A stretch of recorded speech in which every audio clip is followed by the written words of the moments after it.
국민 아파트 거기 아파트 국민 아파트 그러니까 안 돼가지고 죽었어요 거기 돌바닥. 여러분 사전 투표 하셨어요? 투표 안 하셨더라도 마음은 정했어요? 그러면 모터로 연설해요? 예, 그래도 연설하는 이유가 있어요.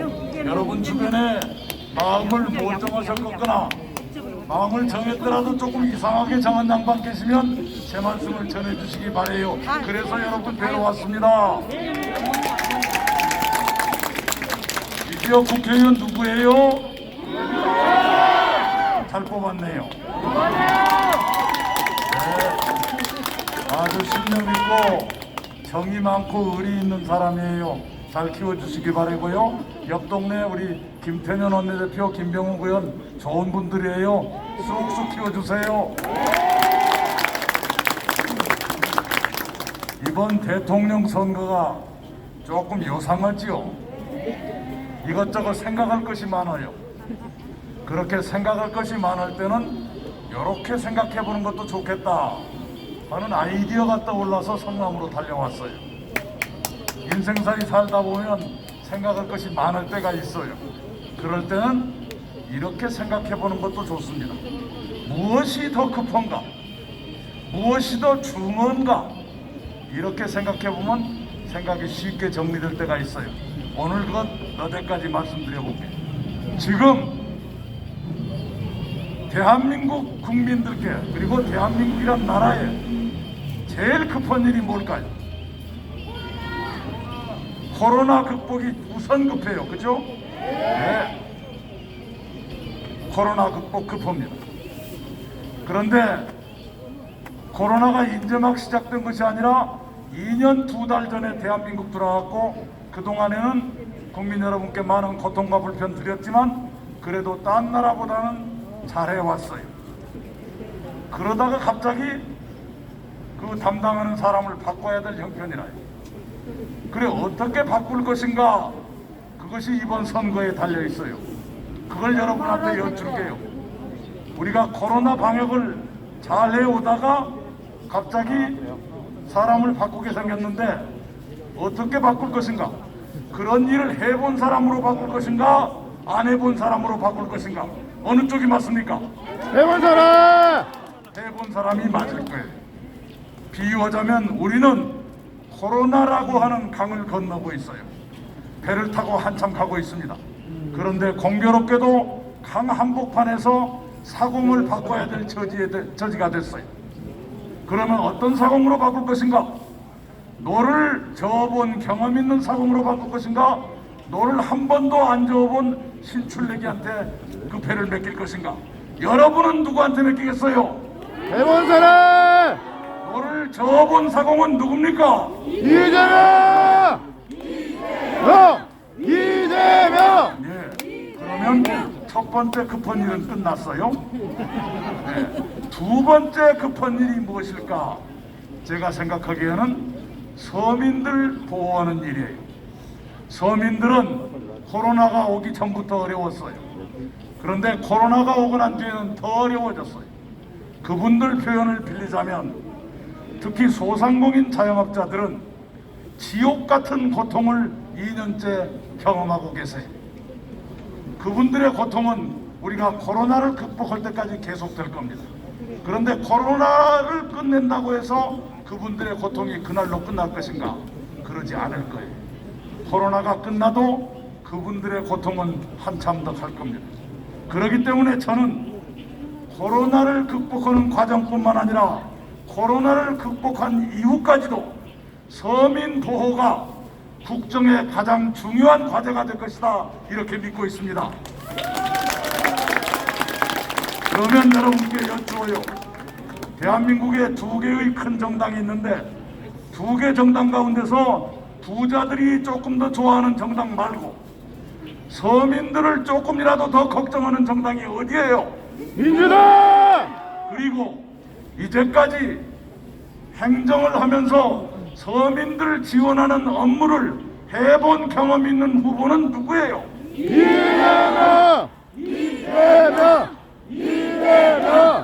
그러면 두 번째 급한 일도 끝났네요. 그죠? 네. 그 다음에 이 대목에서 여러분께 좀 인사를 드려야 돼요. 소상공인 자영업자, 아까 제가 지옥 같은 고통이라고 말씀드렸는데 정말 미안해요. 코로나가 들어온 지 지금 2년하고 2달째. 그 전반부를 제가 김태년 원내대표하고 같이 일했어요. 이번까지 해서 우리가 6번째 재난지원금을 드리고 있습니다. 이참에는 332만 명의 자영업자 소상공인들께 300만 원씩을 드리고 있어요. 그리고 그것과 별도로 130만 명의 요양보호사, 프리랜서, 특수고용노동자 등등께 따로 지원금을 또 드리고 있어요. 그 돈이 충분하다고 절대로 생각하지 않아요. 그분들의 고통에 비하면 미미하기 짝이 없습니다. 그럼에도 불구하고 국민 세금에다가 나라 빚까지 모아서 드리는 것이니 비록 부족하지만 최악의 상태까지 가지 않도록 여러분께 작은 도움이나마 되었으면 좋겠다, 이런 간절한 마음입니다. 여러분 잘 써주시기 바랍니다. 저희들은 이번 지원으로 끝이라고 생각하지 않습니다. 서민의 고통이 계속되는 한 지원도 계속돼야 한다. 이것이 민주당의 신념입니다. 코로나가 끝난 이후에도 저희들은 재원이 장만되는 대로 서민들 지원을 계속해서 아무쪼록 어떤 경우에도 최악의 상태까지는 가지 않으시도록 최선을 다해서 지원해드리겠다, 이 약속의 말씀을 여러분께 드립니다.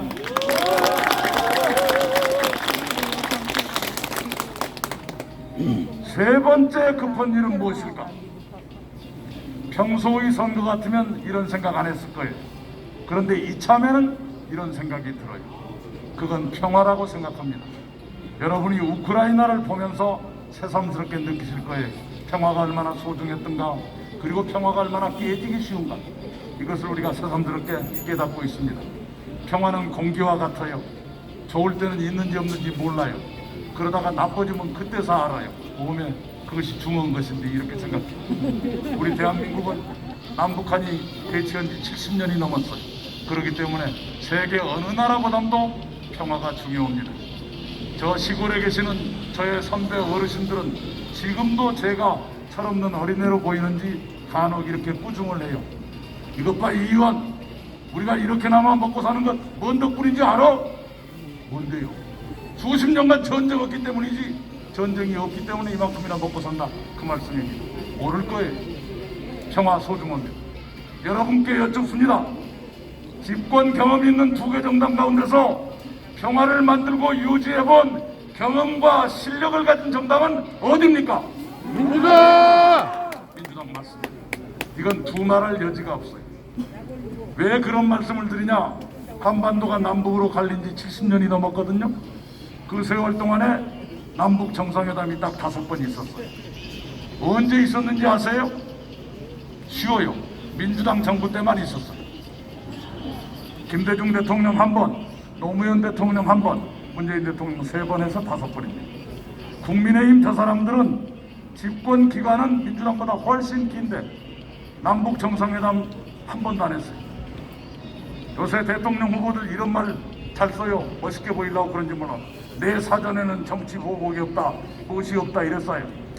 제가 보기에 국민의힘 사전에는 남북 정상회담이 없어요. 맞잖아요. 근데 평화를 회담만으로 이룬 것이 아닙니다. 회담은 평화로 가기 위한 중요한 사건이죠. 실제로 평화는 우리가 손으로 만질 수 있어야 돼요. 이 자리에서 여러분께 문재인 정부의 몇 가지 기록을 말씀드릴 거예요. 3가지만 말씀드릴게요. 첫째, 대통령 가족 친인척 측근의 비리가 없는 최초의 정부가 문재인 정부예요. 긴가민가 싶어요? 한번 따져보게. 김영삼 대통령 금융실명제 실시하고 하나를 해체하고 참 좋은 일 많이 하셨어요. 그러나 김영삼 대통령 아드님 때문에 많이 속상했어요. 김대중 대통령님 복지국가 시작하고 IT 토속 만들고 한류 시작하고 IMF 극복하고 노벨 평화상 받으시고 위대한 대통령이, 그런 김대중 대통령도 아드님들 때문에 상처받으셨어요. 노무현 대통령은 지금도 가장 사랑 많이 받는 대통령이고, 그러나 형님 때문에 마음 상했어요. 이명박 대통령은 가족들이 어떻게 했냐 따지기 전에 자기가 해버렸어요. 맞잖아요. 박근혜 대통령은 가족 없어서 괜찮을란가 했더만 최시성 가진 여성이 해버렸잖아요. 이게 대한민국 역사입니다. 그러나 문재인 정부는 그게 없었어요. 지금 퇴임 2달 앞두고 역사상 가장 높은 지지율을 계속 가지고 있는 이유 중에 제일 큰 이유는 가족 친인척 측근의 비리가 없다, 이것이라고 저는 믿어요. 여러분도 동의할 겁니다. 두 번째는 농민 시위가 없는 최초의 정부가 문재인 정부예요. 시골에 고향을 두신 분들은 다 알아요. 가을거지가 끝나면 군청 앞마당, 시청 앞마당에 나락가마니 쌓아놓고 시위했잖아요. 그걸 야적 시위라 부르네요. 어떤 농민들은 고속도로에다 나락 뿌려놓고 버스 못 다니게 했어요. 그런 시위가 5년째 우리 눈에 안 보여요. 농민들이 여전히 어려우시지만, 그러나 5년째 농민 시위가 없는 것도 발전이라면 큰 발전 아니냐, 이 말씀을 여러분께 드리는 겁니다. 그리고 이 대목에서 다시 돌아와요. 평화로 돌아옵니다. 문재인 정부는 남북한 사이에 군사적 충돌이 없는 최초의 정부예요. 우리 아이들이 군대 가서 아직도 다치고 희생되고 하는 일이 있습니다. 단 그것은 부대 안에서의 일이지 남북한 군인들끼리 총질해서 그런 일은 5년 동안 한 건도 없어요. 이것이 바로 평화가 아니고 무엇입니까? 평화입니다. 그래서 우크라이나 사태를 보면서 성남 시민 여러분께서 평화의 소중함을 다시 절감하신다면, 평화를 만들고 지켜온 경험과 실력과 실적을 가진 민주당, 그리고 그 민주당에서 잔뼈가 굵은 이재명을 고르시는 것이 옳겠다, 이 말씀을 여러분께 드리는 겁니다.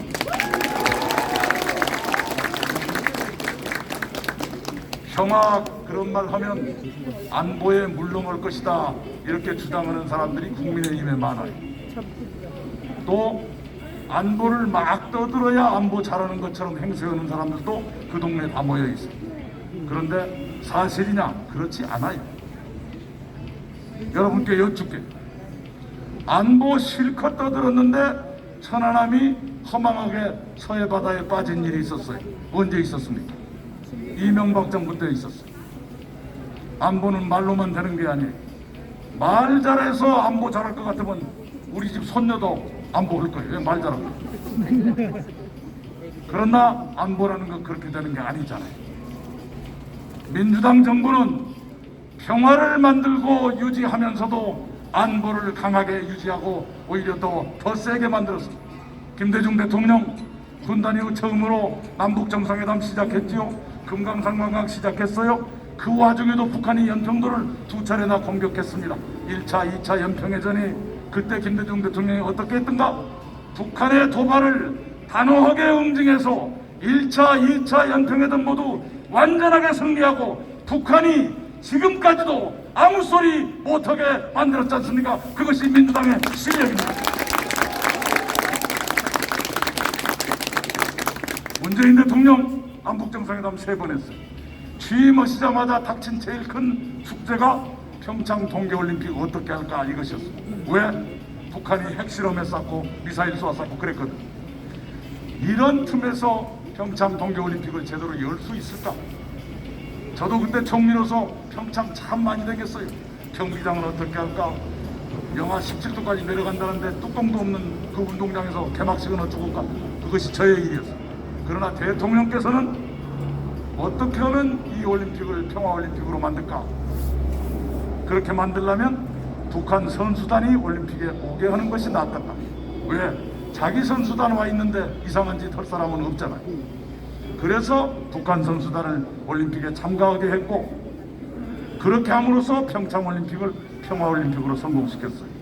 그때 국민의힘 사람들은 뭐라고 했는지 기억나세요? 평창올림픽이 아니라 평양올림픽 같다 이랬어요. 일이 되게 하려고 노력하는 사람을 도와주지는 못할 망정 삐뚤음하게 등 돌리고 앉아가지고 비아냥이나 거리는 사람들이 그러면 써요? 못 써요? 그런 태도가 평화에 도움이 돼요? 안 돼요? 안보에 도움이 됩니까? 안 됩니까? 그렇게 비아냥거림에도 불구하고 문재인 정부는 평창올림픽을 평화올림픽으로 성공시켰습니다. 그런다고 안보에 약했냐? 그렇지가 않아요. 조금 어려운 얘기 한마디만 할게요. 한미 미사일 지침. 우리가 미사일 개발하려고 그러면 미국서 간섭을 해요. 미사일은 무거울수록 세고 멀리 갈수록 세잖아요. 그런데 미국이 너무 무겁게 만들지 말아라잉, 너무 멀리 못 가게 해라잉, 이렇게 간섭을 했었어요. 그것이 한미 미사일 지침. 그 미사일 지침이 1979년부터 40년 이상 계속됐어요. 그런데 그것을 완전히 없애버린 최초의 대통령이 문재인 대통령. 작년 초에 미국 바이든 대통령이 취임하자마자 미국으로 날아가셔서 바이든 대통령하고 담판을 지어가지고 미사일 지침 끝냈어요. 혹시 시간 여유 있으면 밤에 한미 미사일 지침 폐지를 찾지 말고 종료를 찾아요. 끝냈다, 종료라고 표현해요. 그렇게 해서 이제는 우리가 돈과 기술만 갖고 있다면 아무런 제약 없이 누구의 간섭도 받지 않고 미사일을 개발할 수 있게 됐고, 현무4, 현무4라고 하는 어마무시한 미사일도 이미 국민 여러분한테 공개를 했고 더 강한 미사일도 개발하고 있어요. 그렇게 해서 여러분의 조국 대한민국의 국방력이 세계 몇 등까지 올라갔죠? 세계 6등까지 올라갔어요. 우리 아버지나 할아버지 세대는 꿈에도 그 생각을 못했을 거예요. 우리 대한민국이 세계 6번째로 국방이 강한 나라다. 믿을 수가 없을 정도지 않습니까? 그러나 그 일을 했습니다. 그 일을 한 것이 민주당 정부예요. 그래서 여러분께 말씀드립니다. 여러분이 평화를 원하시고 튼튼한 안보도 바라신다면 주저하지 말고 민주당 그리고 이재명을 선택하십시오. 이 말씀을 드립니다.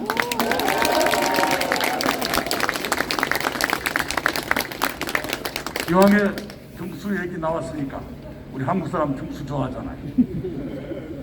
자, 제가 지금부터 주소 섬길게요.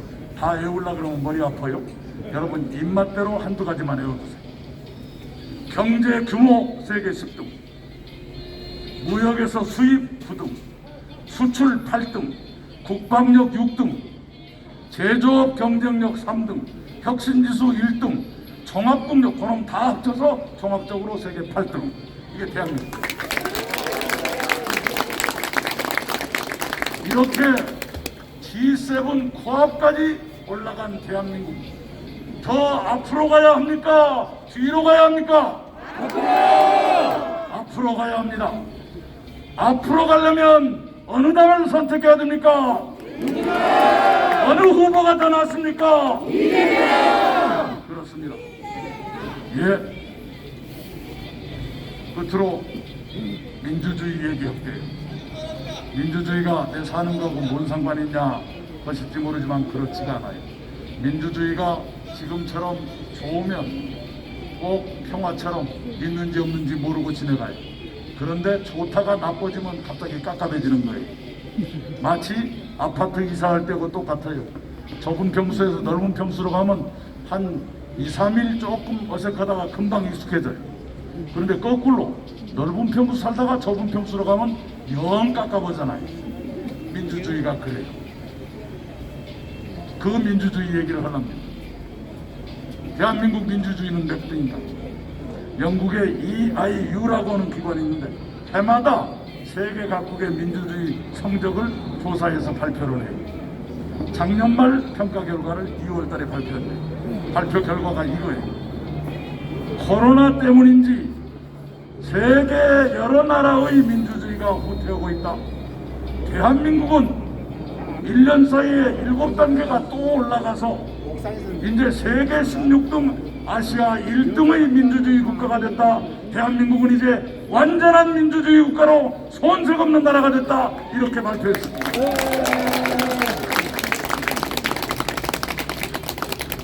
이거 대단한 일 아닙니까?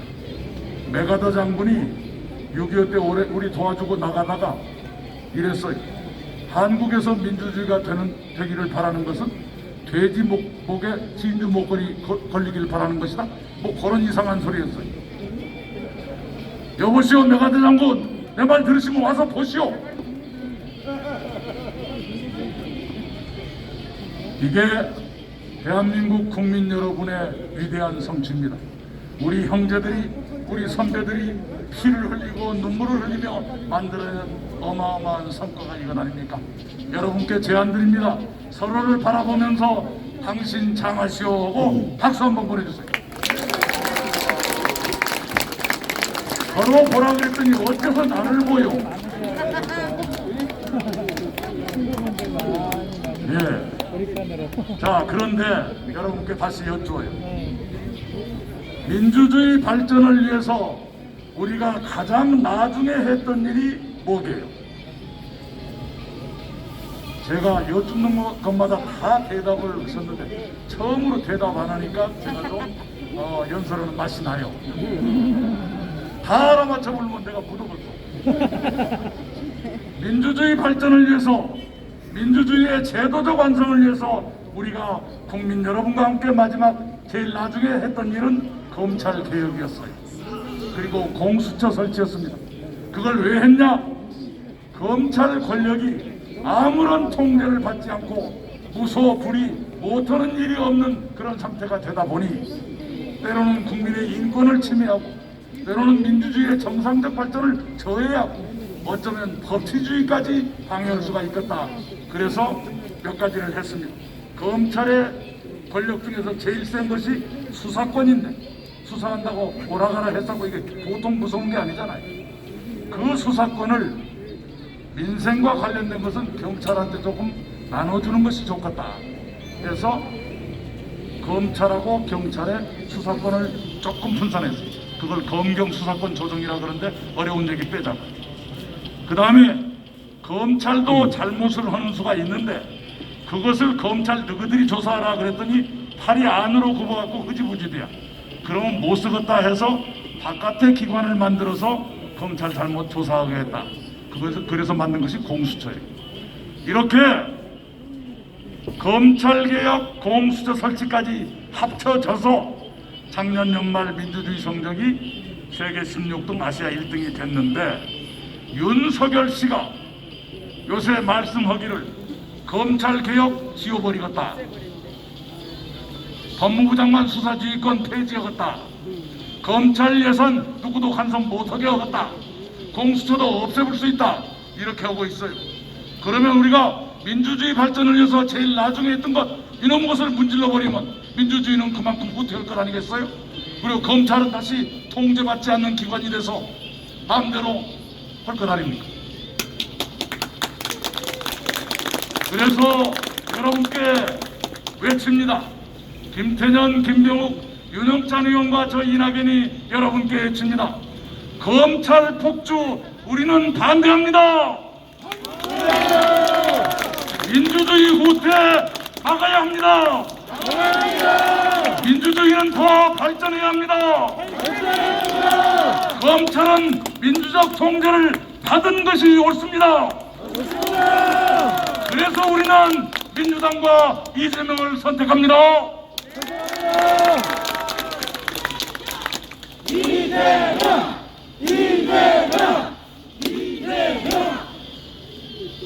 이 대목에서 여러분께 제가 서비스를 하나 할 거예요. 김대중 대통령 성대모사를 할 건데요. 이 주제하고 관계가 돼요.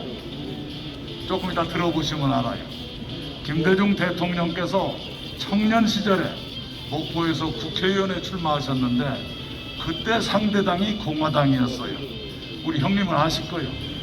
예. 호남 향후회장 오래 하셨던 형님이. 그런데 그 공화당의 마크가 황소인데 황소에 콧두레가 없었던 게요. 청년 김대중 후보가 그걸 발견해갖고 목포 시민들 앞에서 연설하는데 이렇게 했어요. 존경하는 목포 시민 여러분, 황소 박겠소? 저는 황소 콧두레가 없어요.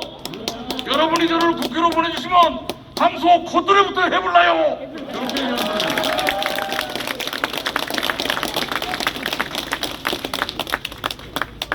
지금 김대중 대통령께서 만약 윤석열 씨가 검찰개혁 문질러 버리겠다 한 얘기를 들으셨다면 뭐라고 하셨을까? 이렇게 하셨을 것 같아요. 국민 여러분, 성남시민 여러분, 윤석열 씨가 검찰 콧뚜레를 없애불겠다가 하나요? 나는 검찰도 콧뚜레가 필요하다고 생각해요.